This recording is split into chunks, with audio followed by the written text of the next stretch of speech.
Coming up, Debbie and I will do our Friday roundup. We're going to talk about Trump as the man of the year. We're going to talk about the status of the cabinet appointments. We'll also talk about the Daniel Penny verdict and its aftermath, and a scandal that's been brewing with the Republicans in Texas. Hey, if you're watching on YouTube or Rumble, listening on Apple, Google, or Spotify, please subscribe to my channel. This is the Dinesh D'Souza podcast.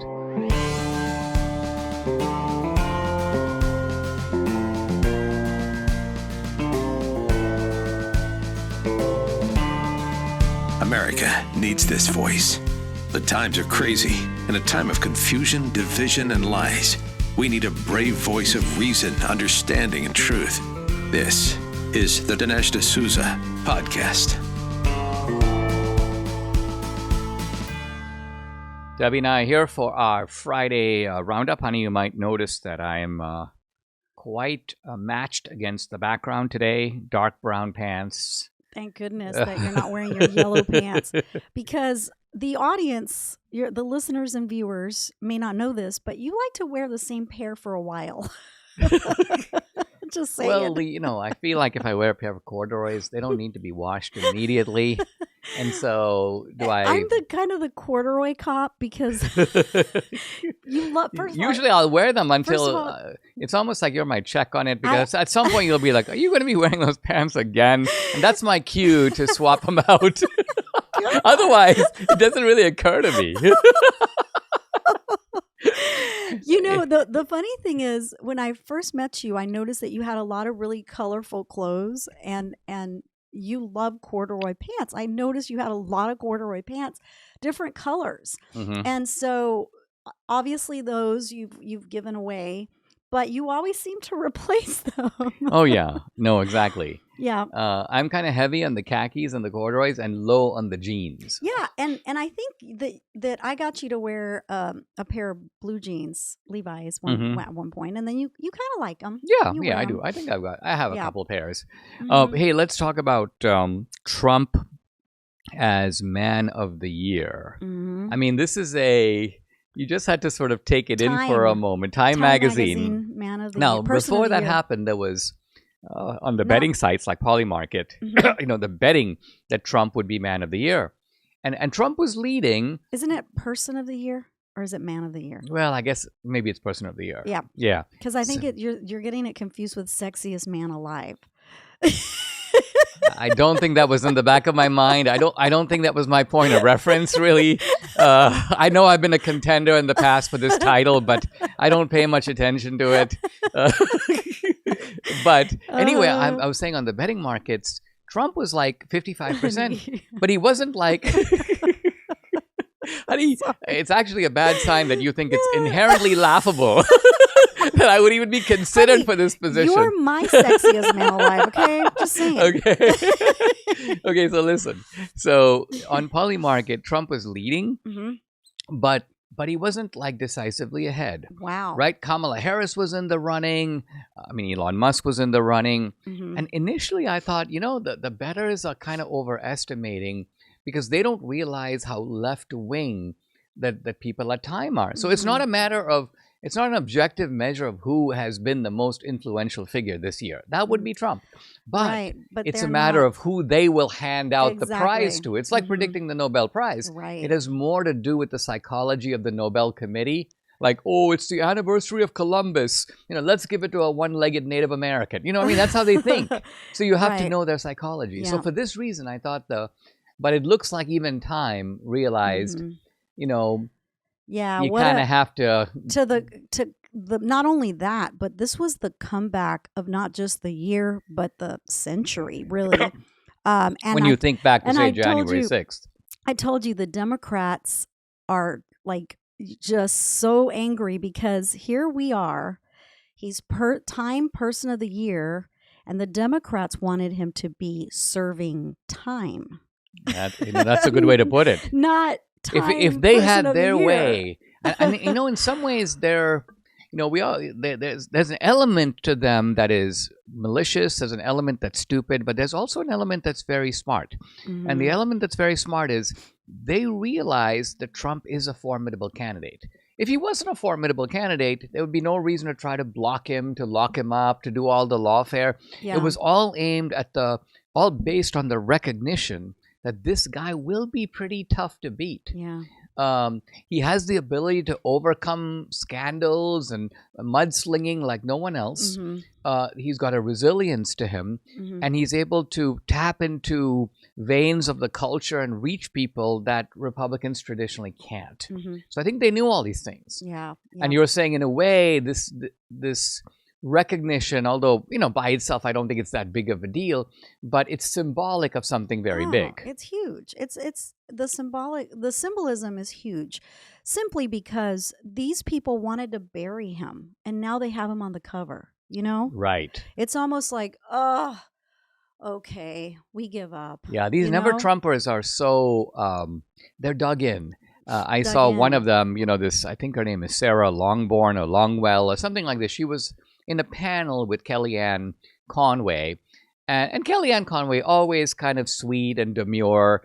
But this woman's like, she was getting sputtering. And this is Sarah Longwell. And she was like, you're a bad person. You are bad people. And you could just see that. And then Kellyanne just said, you've got like Trump derangement 5.0, meaning you are at the upper level of Trump derangement because these people cannot get out of the hole that they've dug for themselves. Yeah. And I think the more psychotic of the Never Trumpers, this is people like Jennifer Rubin at the Washington Post and Sarah Longwell. Generally, it's the female Never Trumpers. They ultimately internalize and believe their own rhetoric, right? He's a fascist, he's a Nazi.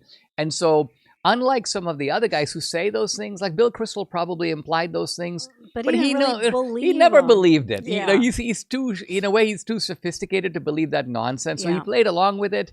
But now he's back to his usual, well, we need to organize a resistance. Can we have a meeting? He's probably trying to shake down the liberal billionaires one more time. Yeah. But these fanatics like Jennifer Rubin and Sarah Longwell can't get out of it. Now, yesterday I thought was a very significant.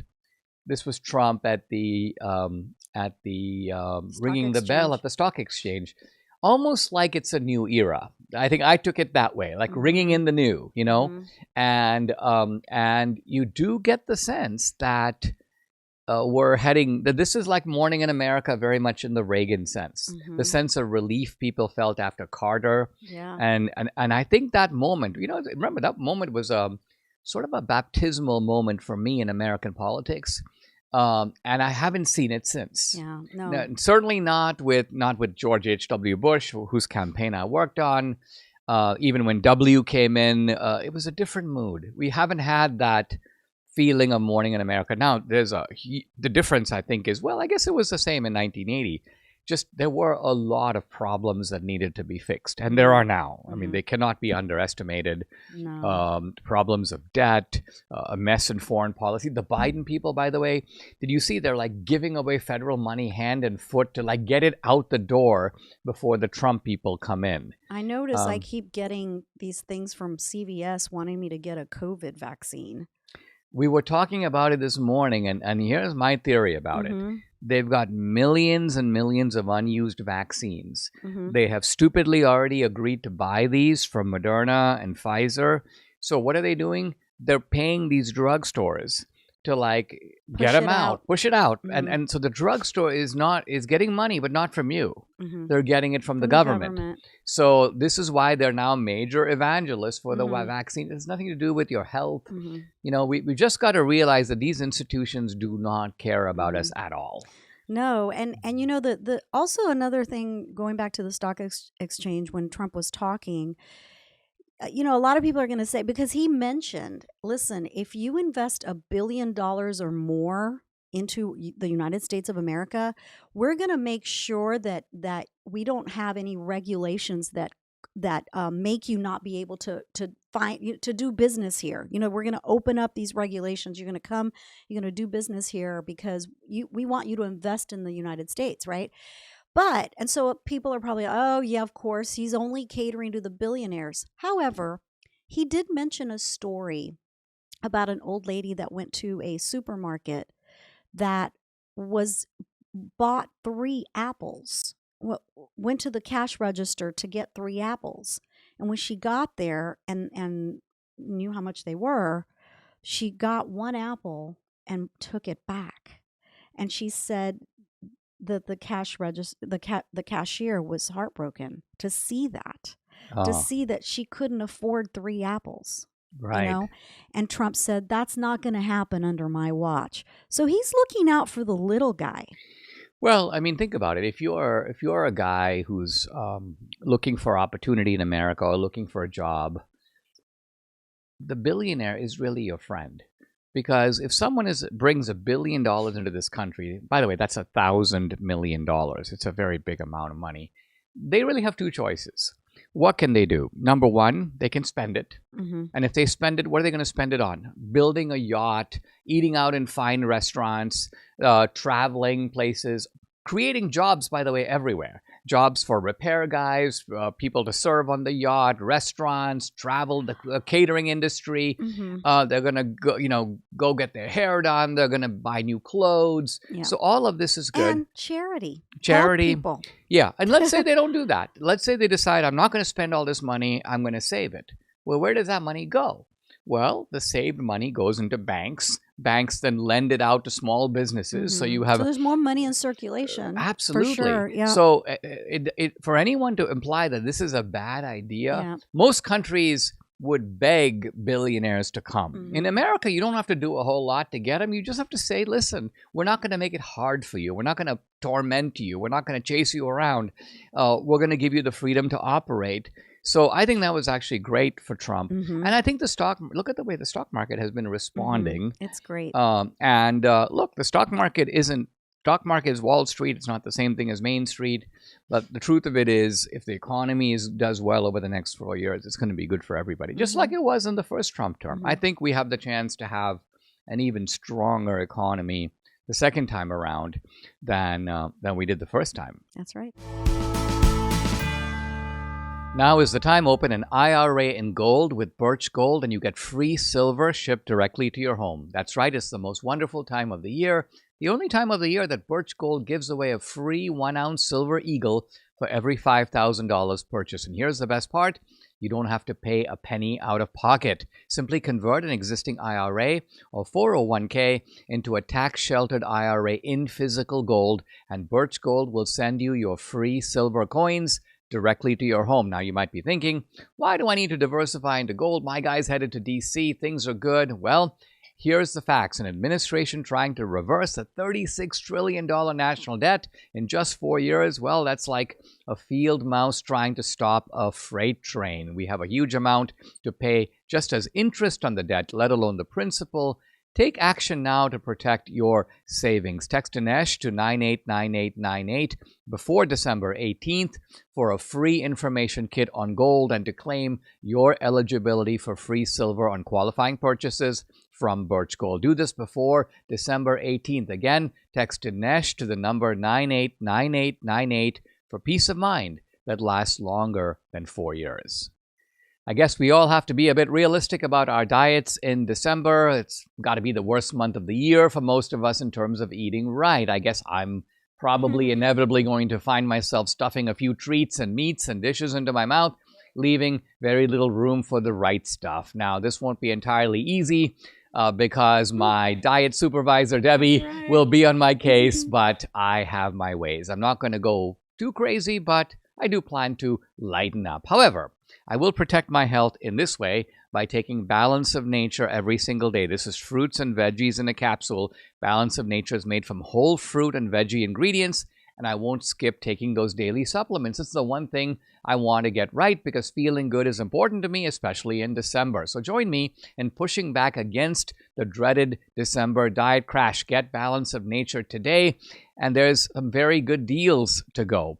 Use my discount code America. Sign up as a new customer. You get 50% off plus free shipping and their money-back guarantee. This is an amazing December discount, but you got to use the discount code America. Here's the number to call, 800-246-8751. Again, it's 800-246-8751, or go to balanceofnature.com. When you use discount code America, you get 50% off plus free shipping. Christopher Wray just had a press conference a couple of days ago, announced his resignation. Now, it may seem that, hey, that's obvious. He's going to resign because, after all, there's a new sheriff in town, there's a new regime. But in fact, Christopher Wray, remember, Christopher Wray was actually appointed by Trump. Mm-hmm. And he was appointed by Trump on a 10-year term. So he is 7 years into that term. His term is not up. And so it's not, in fact, obvious, at least as a technical matter, that he had to leave. Mm-hmm. But I think he saw the writing on the wall. Let me ask you a question. So when he nominated Cash, right, he did it before Christopher Wray resigned. How does that work? I think Trump was telegraphing that I'm going to fire Christopher Wray. In fact, Trump, when he was interviewed by Kristen Welker, she asked him, she said, well, doesn't Christopher Wray have a 10-year term? And how is it that you nominated Cash? And Trump basically said, well, the fact that I nominated Cash is kind of a sign that he's going to be occupying that office and not Christopher Wray. Mm-hmm. And then Trump went on. He was actually very, very measured about it. He said, look, this is a guy that raided my home. That's how he put it. And he goes, and second, when I was shot, this is the guy who said, it's not a bullet. It's probably shrapnel, you know? And so I think Trump made it personal in a way, but in a way that people can understand completely.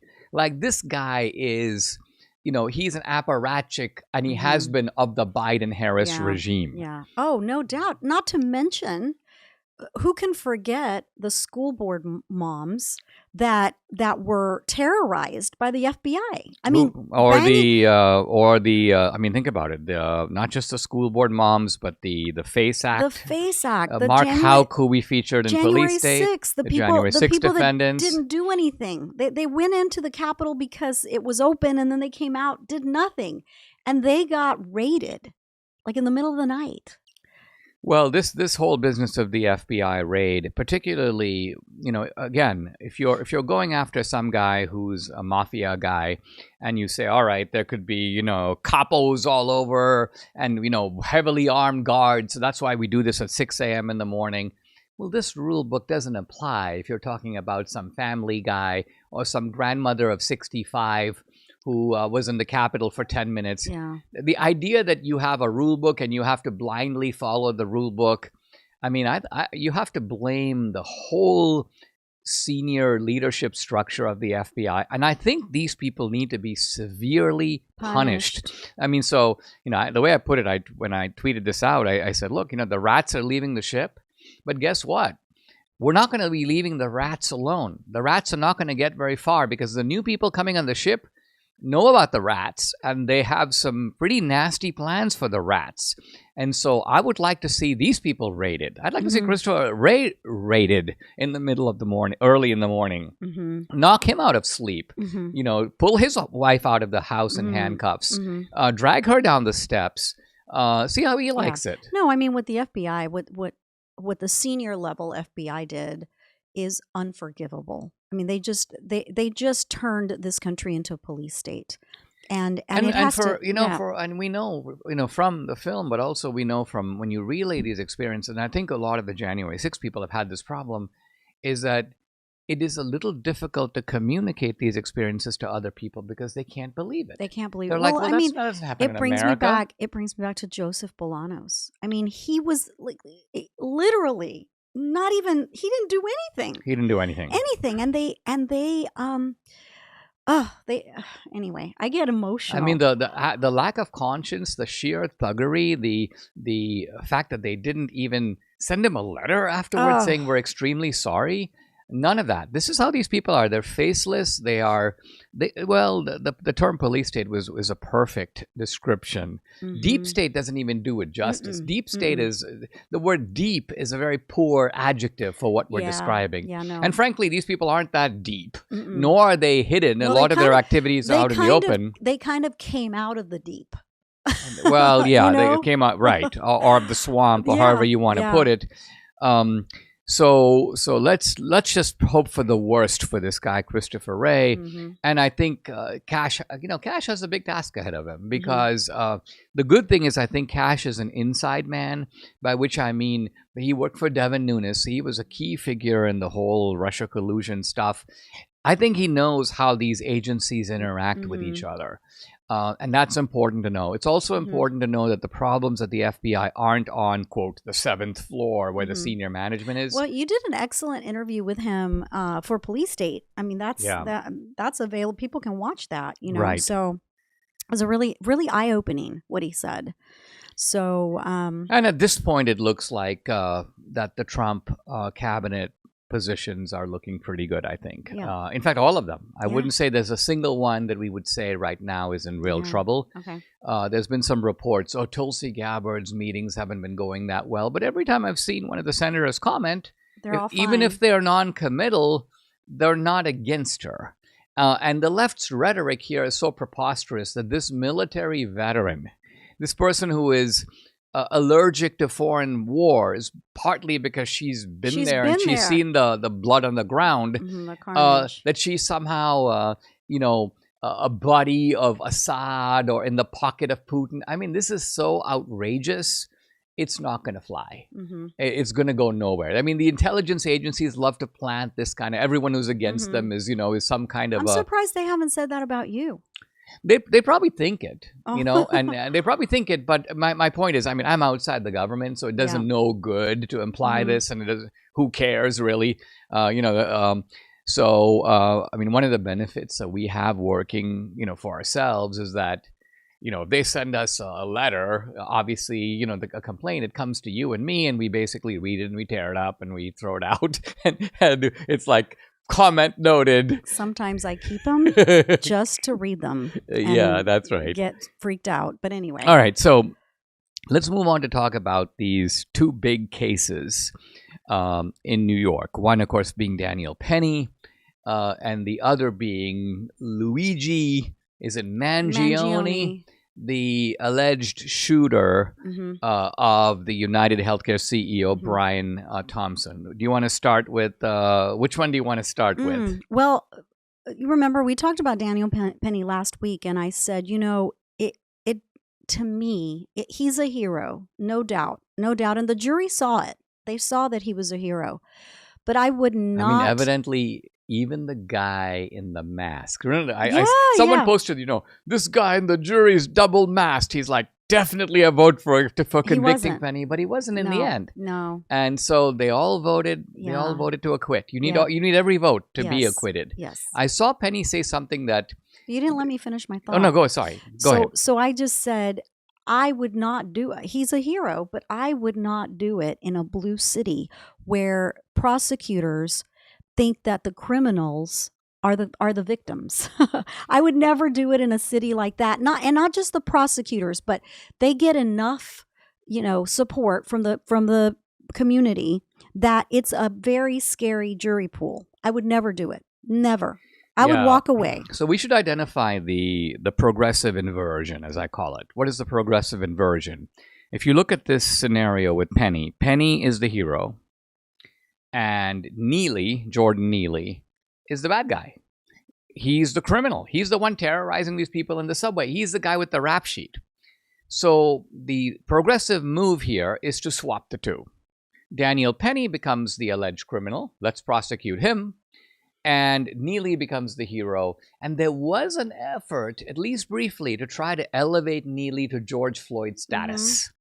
It failed, which I think is telling of our moment today. In other words, this is not, 2020. You can't, this elevation isn't going to work. No one's going to go, genuflect before Jordan Neely. Even the left was like, the most they would be is like, Jordan Neely was hungry. Well, and, as you know, they called him a passenger. Yeah, subway rider. Yeah, subway rider. Subway rider was choked. But this is the game they were playing. They were trying to flip the normal moral analysis on its head, and the jury didn't buy it. Now, interestingly, what do you think about the fact that Penny? Maybe he's very naive, but he comes on afterward, and he goes, "Hey, I'd do it again," and he says because if any of those people had been hurt, And if I had been in a position to stop it, I would not have been able to forgive myself. So in other words, despite all he's been through, I mean, think about the expense, the danger to his security, the fact that the whole prosecutorial establishment of New York was out to get him. I mean, they tried. They had this two-part maneuver, didn't they? It's like, if you don't get him on the first one, let's dismiss the charge and try to get him on the lesser charge, hoping the jury will. So, I mean, I sort of agree with you, which is to say that if you are a good guy in a blue city, you're probably better off looking the other way. Walk away. I mean, and the reason to walk away is that the establishment is going to make you the villain. That's right. So isn't it sad? It's sad. I mean, it is. What does it speak of? I mean, sad doesn't even describe it. It is so screwed up. It is. It's upside down. Completely. But that isn't that a definition of progressive America? Yeah. It's we sometimes say, instead of a law and order society, they want a society where the criminals run amok. Instead of a society with lawful borders, they want to swamp the borders, right? Instead of a society with some, at least, aspiration to decency and moderation, the Moulin Rouge society. So this is happening across the board. So yeah, I'm glad Penny is a free man. I think your advice to him is get out of New York if you can. Yeah, get out. I think so. Because even after the case, you were telling me, I think, that the BLM activists were threatening him. They were saying that they were going to be watching him, and that he was not welcome in New York, and that it didn't matter what the police, the police were not the ones in charge. They were in charge. It's like, really? Okay, not going to New York, Well, in a sense, they're announcing that, I think what they're saying is that the police, not that they're in charge over the police, but rather that the police and them are on the same side. Yeah, but and so they can get away with doing whatever they want. I don't know that that's necessarily true, because I do know a lot of police officers in New York are not okay with it. Yeah, that's true. But I do think that they are in cahoots with the prosecution. The Alvin Braggs of the world. The what is it? The Daphne Yorans of the world. In fact, the Alvin Braggs of the world want to defund the police, right? So the police is right here. They're caught in the middle. Or Letitia James, or that whole Democratic establishment. That's right. Are you feeling overwhelmed by the increasing cost of health insurance? Have you had enough of not having control over your healthcare dollars? Introducing ShareRight. It's healthcare done the right way. At ShareRight, you're not just a number, you're part of a caring community. And forget about paying excessive premiums. With ShareRight, you stand to save 30 to 50% compared to health insurance. Think about what you could do with all those savings. But it's more than just savings. ShareRight ensures you have access to the care you deserve precisely when you need it, from routine checkups to unexpected emergencies. With ShareRight, your healthcare is their top priority. Empower yourself today by taking control of your healthcare costs. Visit shareright.org/Dinesh to learn more. See how much you can save. Visit shareright.org/Dinesh. That's shareright.org/Dinesh for healthcare done the right way. MyPillow is excited to announce that the MyPillow Christmas extravaganza is finally here. Get this season's flannel sheets as low as $59.98. They won't last long, so get them while you can. They're famous My Slippers. These haven't been on sale for over a year, are regularly priced $119.98, but for a limited time now, only $59.98. And the 6-piece towel sets back in stock, limited quantities, only $29.98. With hundreds of MyPillow products, there's something for everyone on your Christmas list, from bathrobes, duvets, quilts, down comforters, and so much more. Call 800-876-0227. Again, it's 800-876-0227, or go to MyPillow.com. Use promo code Dinesh, and you can save big on all the MyPillow products. Flannel sheets as low as $59.98. 6-piece towel sets, just $29.98. But that's not all. They're extending their 60-day money-back guarantee until March 1st, 2025, plus all orders $75 or more ship absolutely free. Let's turn to the other criminal case in New York. What do you make of this weirdo, Luigi Mangione? You've been following this case probably closer than I have. You're usually intrigued by, well, this guy doesn't fit the mold, right? That's right. Generally, I mean, we watch a lot of crime dramas and a lot of real life crime, and in real life crime, criminals are themselves. They're pathetic in a certain way because generally they have had horrible lives. Mm-hmm. They've been brutalized themselves in some way or the other. They're Mm-hmm. often victims of neglect. Mm-hmm. None of this, of course, is to excuse. Usually poor. Usually poor. Usually dumb. And so you look at them and you go, wow, this is just your life is in a tailspin, and this burglary, this robbery is the culmination of a life in free fall. Mm-hmm. Now, you couldn't say that about this guy, Mm-hmm. right? You were telling me not only an affluent family, but like your typical close-knit Italian family. Mm-hmm. Very well liked by the community. Yeah, beloved by the community. Quite involved in philanthropic activities, and they had reported him as missing. I didn't know that. I was wondering how they, reacted to seeing the mugshot. Yeah, but see, here's the thing, and I mentioned this to you. I said the mother reported him missing in mid-November, I think, somewhere around there before Thanksgiving, and after he did the deed, right, his mugshot, well, not mugshot, but his photograph, right, from the surveillance, and even the one where he took the mask off for that girl, I mean, if I was his mother, I would have been, oh my gosh, that's my son. Right. How did that not happen? Is it in fact that your mind plays tricks on you, and because you know that couldn't possibly be your son, you're not going to go there. I mean, is that what could have happened? I think so. I mean, it has to be, right? Because I think that, well, there are two possibilities. I mean, one obviously is that someone in the family looks at that and goes, oh my gosh, they do recognize him. And they decide they're having a family. I don't think this family would do that, just based on what I've been reading about them. You're saying they would, in fact, blow the whistle, because, of course, and we actually talked about this, the fact that this is, of course, a dilemma. This is not a left-wing family either. Yeah, interesting. Yeah, they're conservative. In fact, his cousin is a I don't know what you call it. I think assemblyman. A Republican assemblyman in Maryland. In Maryland, yeah. Yeah, very interesting. So you think that they were just that it was so inconceivable for them that their son could possibly have done something like this, that even if they look at it, it didn't register. Exactly. That's him. That can't be him. How could that be him? No, that's not him. It must be someone who looks kind of like him. Yeah, someone else who's Italian, so what? And the pictures weren't absolutely distinct. No.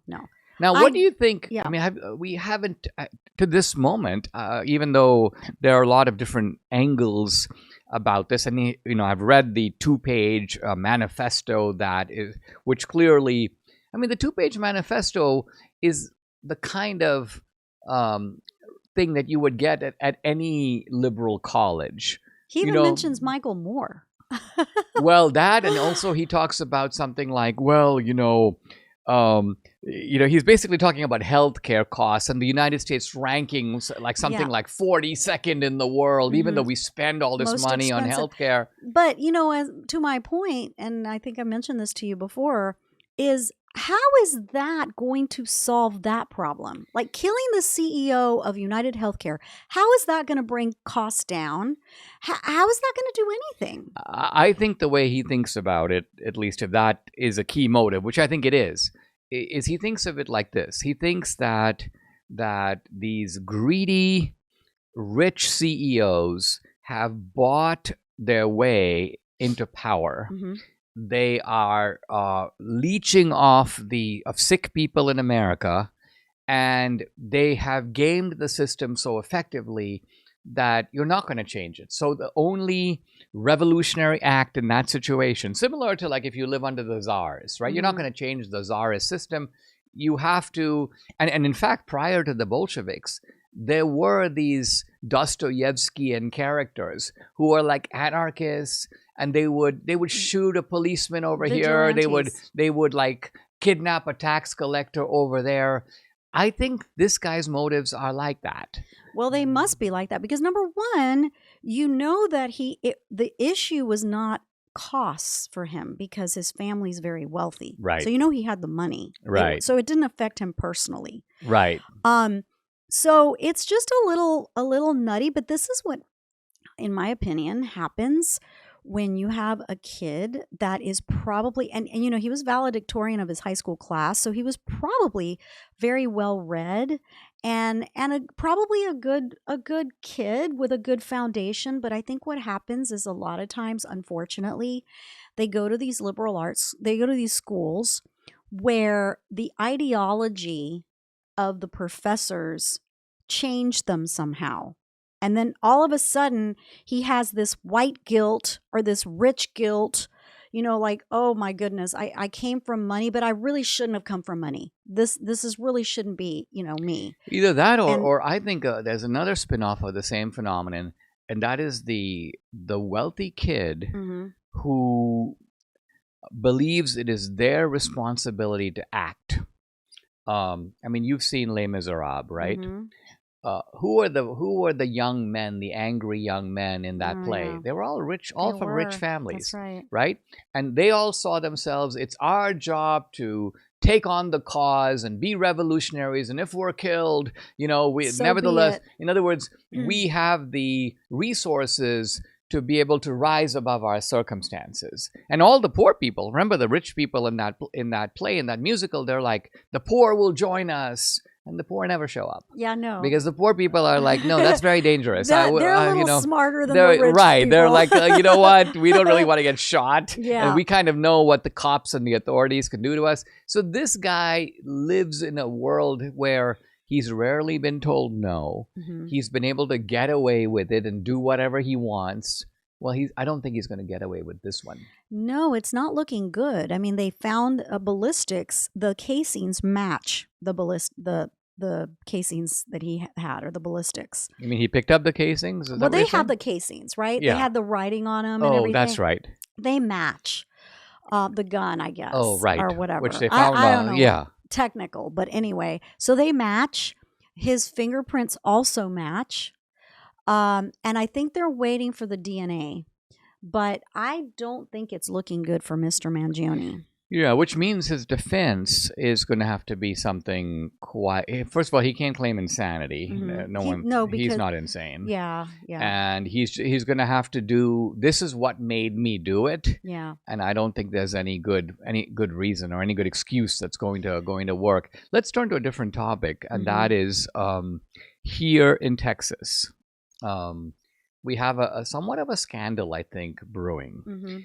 And that is the Texas GOP, which is the majority, and a pretty decisive majority in the Texas House, gets together and by a fairly decisive vote chooses a guy named Cook to be the leader of the GOP, which would normally signal automatically that this guy should be the Speaker of the House, conservative, reflective of the majority of the Republicans.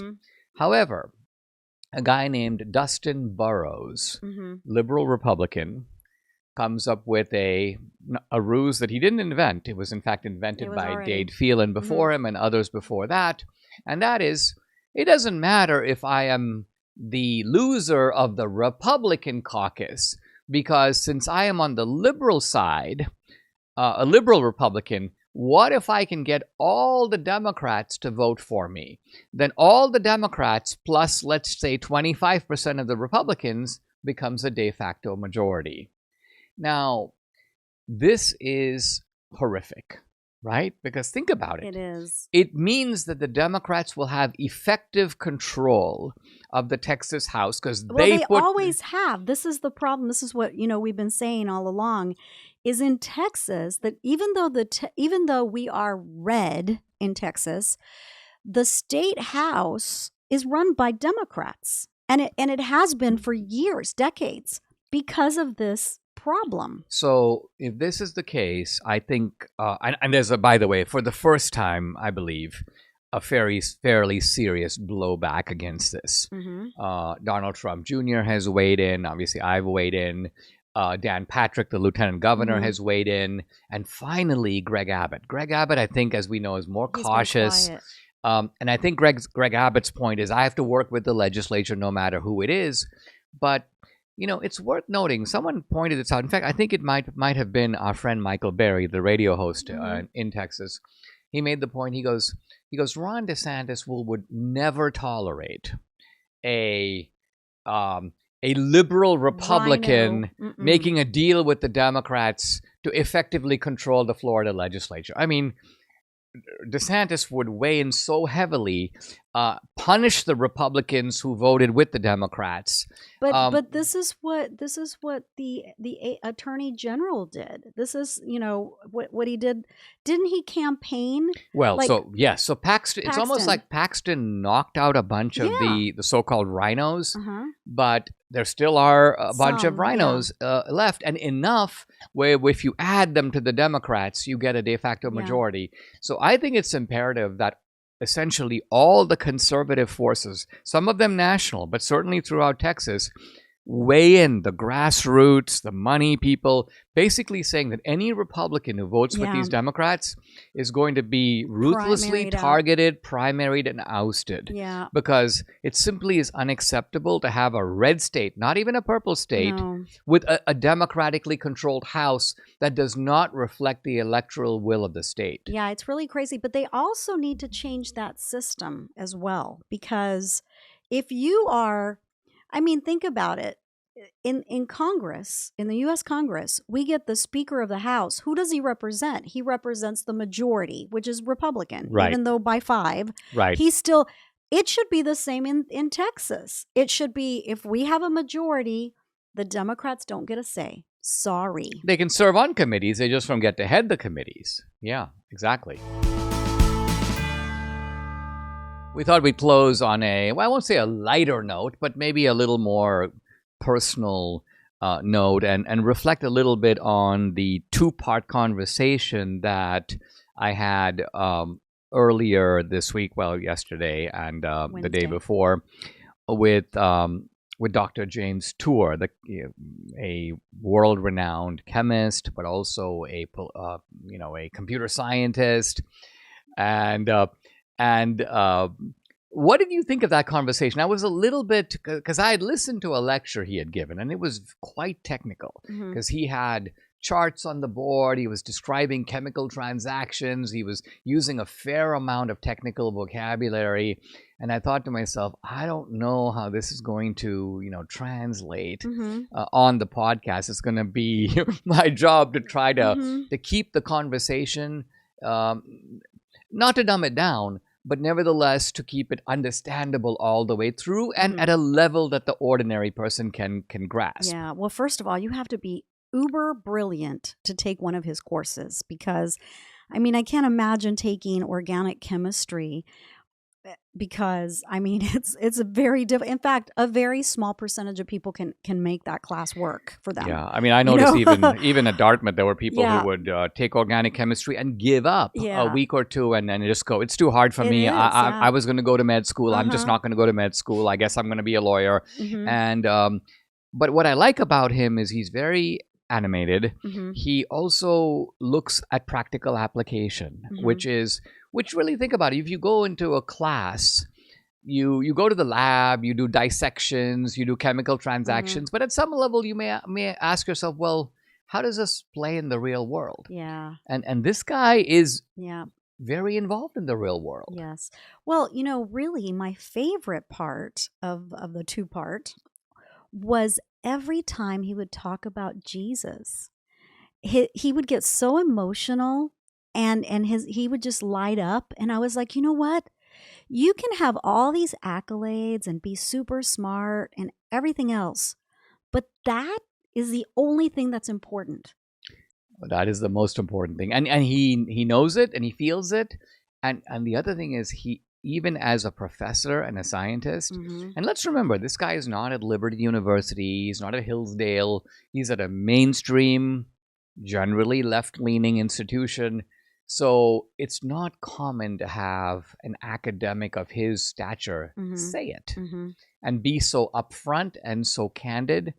No, it was really very, very touching. And all of this came about in kind of a funny way, and Yeah. traces back to you. You were just doing a little bit of a. I was, sometimes before we go to bed, I sometimes will scroll through Instagram and, sometimes TikTok. I know, sorry. And I happened upon a video, like a reel of this person, this doctor, who was born a Jew, he's Jewish, and he became a Christ follower when he was 18 years old. And it said he's a scientist, right? He was a scientist, and he talked about his conversion and how he got to, was just transformed by Jesus, and he talked a little bit about it and everything. And I was like, oh, honey, you have to get this guy on the podcast. We have to, right? So think of the odds, first of all, that we could get him on the podcast and find him, right? I mean, we knew his name and we knew that he was from Rice University, but when I saw that he was from Rice University, I was like, wow, that's Houston, right? And so we're in the area, and so I was like, okay, well, I think we can get him.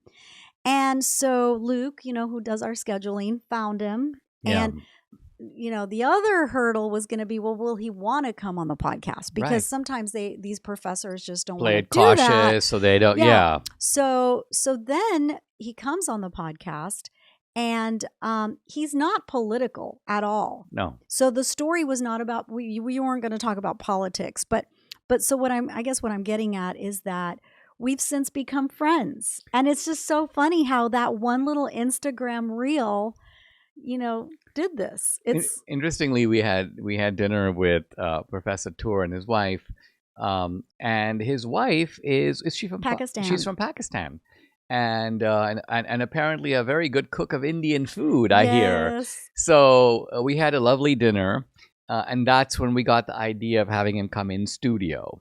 And he's a very serious guy. When I approached him about it, my initial thought was, okay, we'll do 4 segments of 10 minutes or so. And he was like, no, how about if we do like a couple of hours? And so that's how we got the idea of doing 2 shows and going more in depth than we normally have the chance to do in this kind of format. And I think it worked really well. The other thing I loved was when he said he read the Bible every day. And you asked him, well, what do you do? What do you mean when you read the Bible every day? Do you read a passage? Do you read a page? What do you read? And he said, sometimes I just kind of marinate on a passage and I think about it for several days and internalize it. And I think, when we started trying to read the Bible, we were trying to go too much. Too many pages. We would set a chapter a day, and I think we would, Yeah. we made our way through like 4 books, and I forget, we got derailed a little bit. And I think it's because we were a little too mechanical about it. Yeah.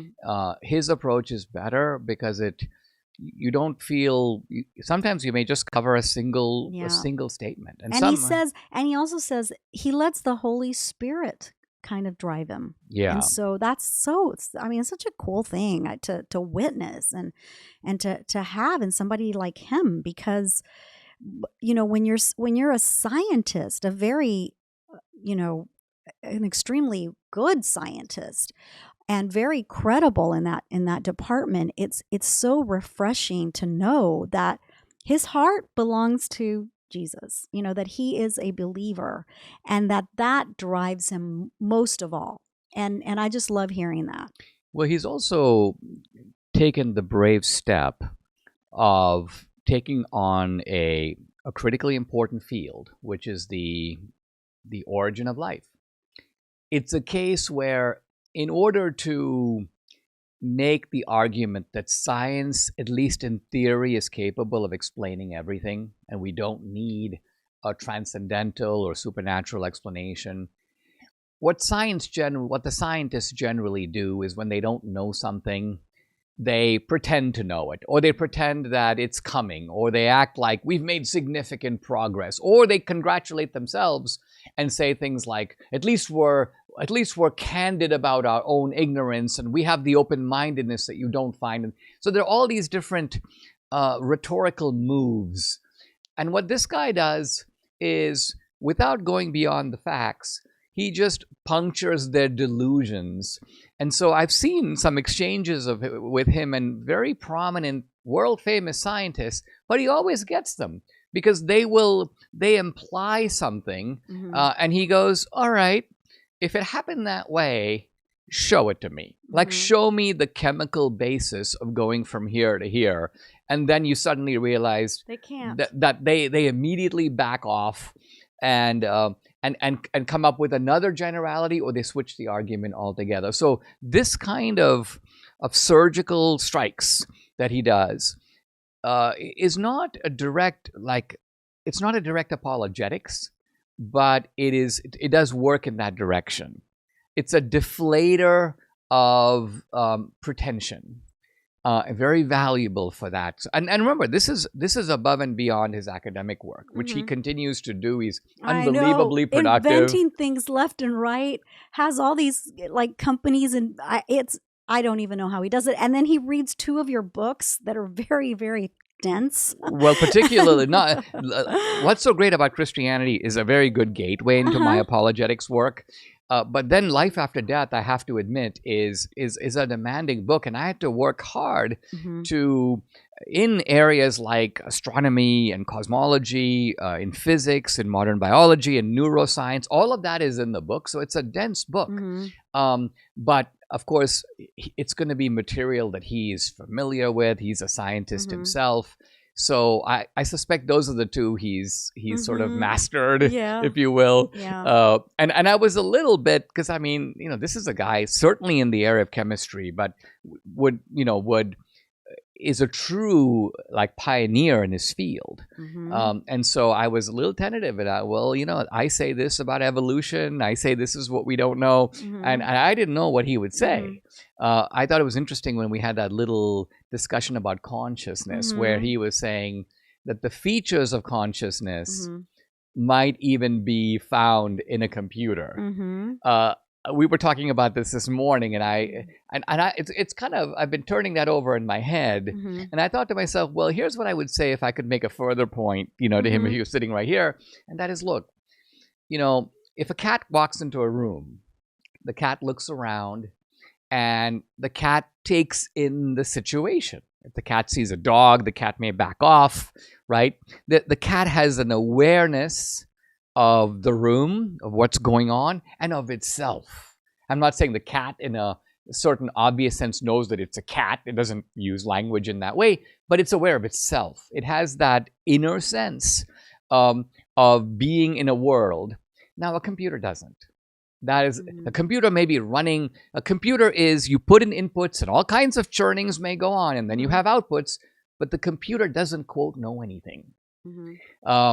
I don't know if he would agree with that, because we have computers that can make chess moves. You ask them questions, they answer you. They can store a lot of information that you cannot store. Right, but think about it. All that information has been inputted into the computer. The computer came up with none of it, right? The computer, just think of it. A computer does a massively complex calculation, a quantum computer. It's still doing a computation with data that has been inputted. If I just create a computer and I don't put anything in it, it won't do anything. Nothing will come out. Yeah. So in that sense, a computer is, well, I mean, if you think about it, an abacus, which does simple calculations, is doing the same thing. The abacus doesn't know anything. No, but you have to do the groundwork for the abacus. Exactly. Yeah. It's at a simple level. You do inputs. The abacus does the calculation, and then you get an output. But nothing that goes in. If you don't put anything in, the abacus has no quote consciousness. Or a calculator, right? Or a calculator. Yeah. Same thing. Pretty much the same thing. Well, he is a human calculator, I have to say. And so are you. Subscribe to the Dinesh D'Souza podcast on Apple, Google, and Spotify. Or watch on Rumble, YouTube, and SalemNow.com.